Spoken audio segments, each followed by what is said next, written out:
capítulo 3. El cumplimiento del tiempo. Mas venido el cumplimiento del tiempo, Dios envió a su Hijo para que redimiese a los que estaban debajo de la ley, a fin de que recibiésemos la adopción de hijos. La venida del Salvador había sido predicha en el Edén. Cuando Adán y Eva oyeron por primera vez la promesa, esperaban que se cumpliese pronto. Dieron gozosamente la bienvenida a su primogénito, esperando que fuese el libertador. Pero el cumplimiento de la promesa tardó. Los que la recibieron primero murieron sin verlo. Desde los días de Enoc, la promesa fue repetida por medio de los patriarcas y los profetas, manteniendo viva la esperanza de su aparición, y sin embargo no había venido. La profecía de Daniel revelaba el tiempo de su advenimiento, pero no todos interpretaban correctamente el mensaje. Transcurrió un siglo tras otro, y las voces de los profetas cesaron. La mano del opresor pesaba sobre Israel, y muchos estaban listos para exclamar: se han prolongado los días, y fracasa toda visión. Pero, como las estrellas en la vasta órbita de su derrotero señalado, los propósitos de Dios no conocen premura ni demora. Por los símbolos de las densas tinieblas y el horno humeante, Dios había anunciado a Abraham la servidumbre de Israel en Egipto, y había declarado que el tiempo de su estada allí abarcaría 400 años. Después de esto, dijo Dios, saldrán con grande riqueza. Y contra esta palabra se empeñó en vano todo el poder del orgulloso imperio de los faraones.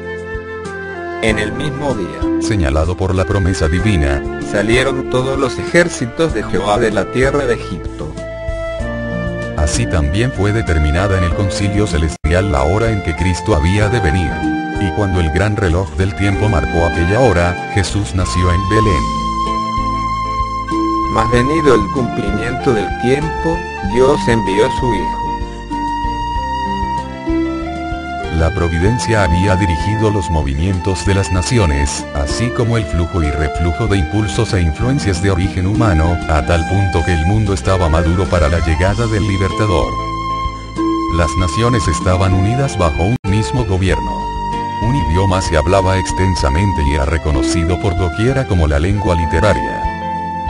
De todos los países, los judíos dispersos acudían a Jerusalén para asistir a las fiestas anuales, y al volver a donde residían, podían difundir por el mundo las nuevas de la llegada del Mesías. En aquel entonces los sistemas paganos estaban perdiendo su poder sobre la gente. Los hombres se hallaban cansados de ceremonias y fábulas. Deseaban con vehemencia una religión que dejase satisfecho el corazón. Aunque la luz de la verdad parecía haberse apartado de los hombres, había almas que buscaban la luz, llenas de perplejidad y tristeza.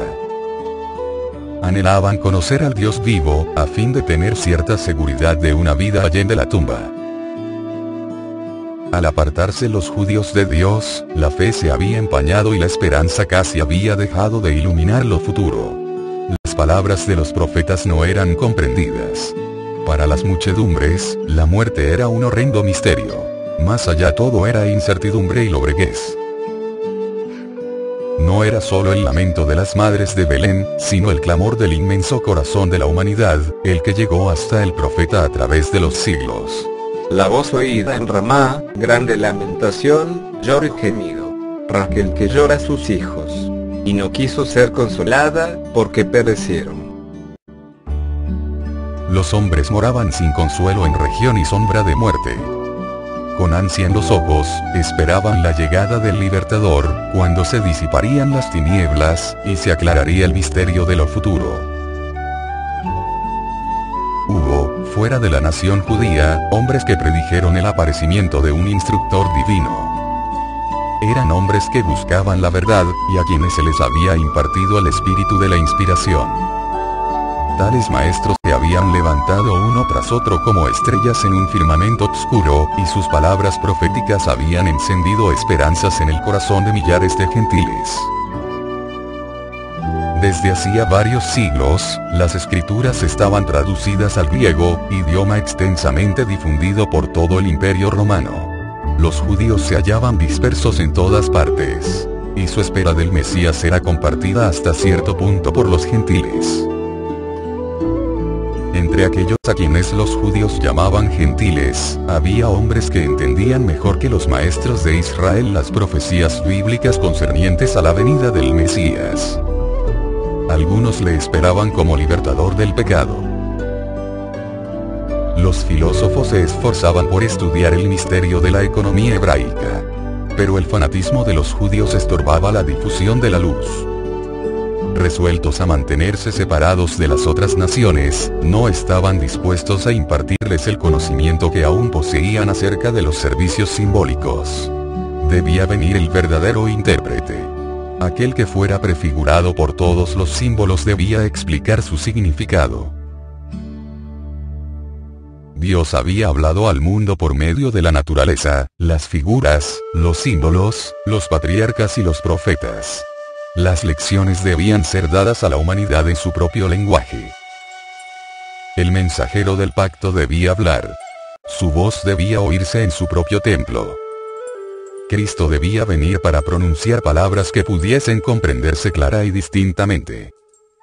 Él, el autor de la verdad, debía separar la verdad del tamo de las declaraciones humanas que habían anulado su efecto.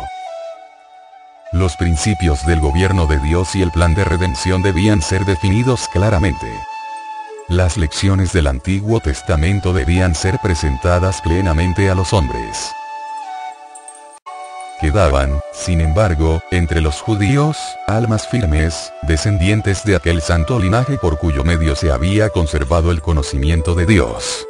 Confiaban aún en la esperanza de la promesa hecha a los padres. Fortalecían su fe espaciándose en la seguridad dada por Moisés. El Señor vuestro Dios os levantará profeta de vuestros hermanos, como yo. A él oiréis, en todas las cosas que os hablare. Además, leían que el Señor iba a ungir a uno para predicar buenas nuevas a los abatidos, vendar a los quebrantados de corazón, publicar libertad a los cautivos y promulgar año de la buena voluntad de Jehová. Leían que pondría en la tierra juicio, y las islas esperarán su ley, como asimismo darían las gentes a su luz, y los reyes al resplandor de su nacimiento. Las palabras que Jacob pronunciara en su lecho de muerte los llenaban de esperanza. No será quitado el cetro de Judá, y el legislador de entre sus pies, hasta que venga Shiloh.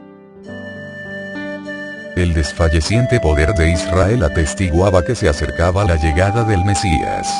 La profecía de Daniel describía la gloria de su reinado sobre un imperio que sucedería a todos los reinos terrenales. Y, decía el profeta, permanecerá para siempre. Aunque pocos comprendían la naturaleza de la misión de Cristo, era muy difundida la espera de un príncipe poderoso que establecería su reino en Israel, y se presentaría a las naciones como libertador. El cumplimiento del tiempo había llegado. La humanidad, cada vez más degradada por los siglos de transgresión, demandaba la venida del Redentor. Satanás había estado obrando para ahondar y hacer insalvable el abismo entre el cielo y la tierra. Por sus mentiras, había envalentonado a los hombres en el pecado. Se proponía agotar la tolerancia de Dios, y extinguir su amor por el hombre, a fin de que abandonase al mundo a la jurisdicción satánica. Satanás estaba tratando de privar a los hombres del conocimiento de Dios, de desviar su atención del templo de Dios, y establecer su propio reino. Su contienda por la supremacía había parecido tener casi completo éxito. Es cierto que en toda generación Dios había tenido sus agentes. Aún entre los paganos, había hombres por medio de quienes Cristo estaba obrando para elevar el pueblo de su pecado y degradación. Pero eran despreciados y odiados. A muchos se les había dado muerte. La obscura sombra que Satanás había echado sobre el mundo se volvía cada vez más densa. Mediante el paganismo, Satanás había apartado de Dios a los hombres durante muchos siglos. Pero al pervertir la fe de Israel había obtenido su mayor triunfo. Al contemplar y adorar sus propias concepciones, los paganos habían perdido el conocimiento de Dios, y se habían ido corrompiendo cada vez más. Así había sucedido también con Israel. El principio de que el hombre puede salvarse por sus obras, que es fundamento de toda religión pagana, era ya principio de la religión judaica. Satanás lo había implantado. Y doquiera se lo adopte, los hombres no tienen defensa contra el pecado. El mensaje de la salvación es comunicado a los hombres por medio de agentes humanos. Pero los judíos habían tratado de monopolizar la verdad que es vida eterna. Habían atesorado el maná viviente, que se había trocado en corrupción. La religión que habían tratado de guardar para sí llegó a ser un escándalo. Privaban a Dios de su gloria, y defraudaban al mundo por una falsificación del Evangelio. Se habían negado a entregarse a Dios para la salvación del mundo, y llegaron a ser agentes de Satanás para su destrucción. El pueblo a quien Dios había llamado para ser columna y base de la verdad, había llegado a ser representante de Satanás. Hacía la obra que éste deseaba que hiciese, y seguía una conducta que representaba falsamente el carácter de Dios y le hacía considerar por el mundo como un tirano. Los mismos sacerdotes que servían en el templo habían perdido de vista el significado del servicio que cumplían. Habían dejado de mirar más allá del símbolo, a lo que significaba. Al presentar las ofrendas de los sacrificios, eran como actores de una pieza de teatro. Los ritos que Dios mismo había ordenado eran trocados en medios de cegar la mente y endurecer el corazón. Dios no podía hacer ya más nada para el hombre por medio de ellos. Todo el sistema debía ser desechado. El engaño del pecado había llegado a su culminación. Habían sido puestos en operación todos los medios de depravar las almas de los hombres. El Hijo de Dios, mirando al mundo, contemplaba sufrimiento y miseria. Veía con compasión cómo los hombres habían llegado a ser víctimas de la crueldad satánica. Miraba con piedad a aquellos a quienes se estaba corrompiendo, matando y perdiendo. Habían elegido a un gobernante que los encadenaba como cautivos a su carro. Aturdidos y engañados avanzaban en lóbrega procesión hacia la ruina eterna, hacia la muerte en la cual no hay esperanza de vida, hacia la noche que no ha de tener mañana. Los agentes satánicos estaban incorporados con los hombres. Los cuerpos de los seres humanos, hechos para ser morada de Dios, habían llegado a ser habitación de demonios. Los sentidos, los nervios, las pasiones, los órganos de los hombres, eran movidos por agentes sobrenaturales en la complacencia de la concupiscencia más vil. La misma estampa de los demonios estaba grabada en los rostros de los hombres, que reflejaban la expresión de las legiones del mal que los poseían. Fue lo que contempló el Redentor del mundo. ¡Qué espectáculo para la pureza infinita! El pecado había llegado a ser una ciencia, y el vicio era consagrado como parte de la religión.